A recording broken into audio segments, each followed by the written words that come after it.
Mr. Speaker, the terrorist attack last night in New York City comes as a devastating reminder that the enemies of liberty will not cease.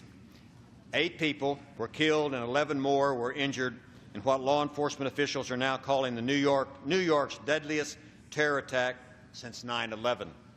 The perpetrator of this attack was radicalized domestically by ISIS, highlighting the grave threat posed by this terrorist propaganda. Mr. Speaker, the terrorist last night was an immigrant from Uzbekistan. But we know that even within our midst, there are Americans who sympathize with those who seek to destroy our freedom. As many as 250 American citizens have sought to travel to Syria, and more than 100 have joined ISIS ranks. Many of these individuals have received terrorist training while overseas. Some are under the command and control of terrorist leaders who have instructed them to attack the United States whenever. Others are inspired by the perverted ideology of hate the terrorists post on social media sites. These are American social media sites. These American citizens are a direct threat to our homeland. Unfortunately, our current safeguards are insufficient to protect us against such a vulnerability. In 2014, a 22-year-old Florida native became the first American to carry out a suicide bombing in Syria. He had battled, hardened, and been trained by al-Qaeda's Syrian affiliate for some time. But this same American was waved through U.S. border inspections when he traveled home to Florida a year earlier. After spending some time in Florida, the man made his way back to Syria to kill in the name of al-Qaeda. When he ultimately blew himself up in May of 2014, al-Qaeda released a video of his last will and testament. Quote, "You think you are safe where you are in America," he said. "You are not safe." End of quote. Mr. Speaker, today we are at a dangerous crossroads. As ISIS loses more territory in its so-called caliphate and it collapses, the threat to our homeland will really grow. Americans who have been fighting with ISIS will be looking for ways to come home to stage deadly attacks. In recent weeks, a man from Alexandria, Virginia, was convicted on terrorism charges for joining ISIS. He was sentenced to 20 years in the penitentiary. This terrorist individual to our nation named 4 other Westerners who had joined ISIS and who left Syria with intentions to do harm in their home countries. Law enforcement officials and terrorism experts have been warning of this foreign fighter threat for years. This is a serious threat, and we must address it before it becomes worse. Having betrayed our nation, we must revoke the privileges that come with an American passport. That is why my colleague, Mr. Bill Keating from Massachusetts, and I introduced H.R. 425, the Foreign Terrorist Organization Passport Revocation Act.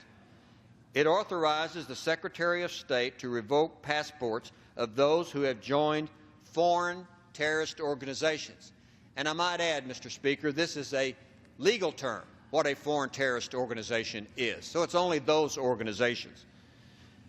These individuals are U.S. citizens, but they betray our country. They should clearly not be allowed the privilege of international travel with an American passport, and they should definitely not be able to come back into the United States when they travel overseas, such as in Syria. This bipartisan bill will also stop these Benedict Arnolds from using their passports to travel to other war zones or cross borders to attack any of our allies.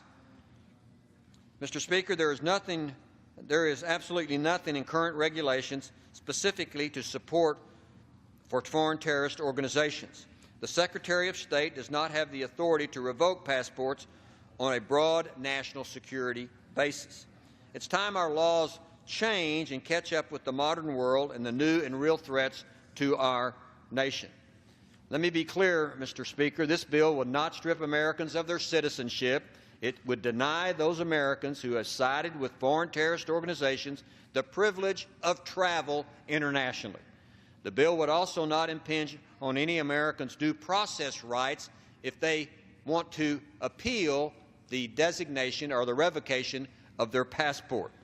Anyone whose passport is revoked or denied is eligible for due process hearing within 60 days. The bill would actually increase oversight on this process by requiring the State Department to report directly to Congress whenever the Secretary moves to revoke or deny an American's passport on these grounds. I want to thank my colleague from Massachusetts, Mr. Keating, for working with me on this bill.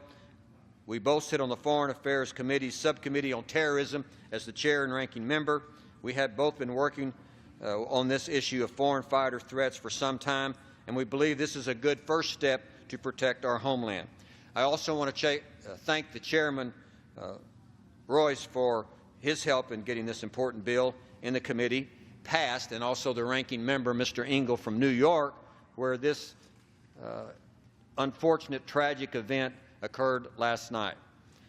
Mr. Speaker, the point is this: the traitors among us who have chosen to make their allegiance to a murderous ideology instead of the country that gave them life, liberty, and the pursuit of happiness must face the consequences. If you take up arms with our enemies, you deserve to be treated like one. And I'll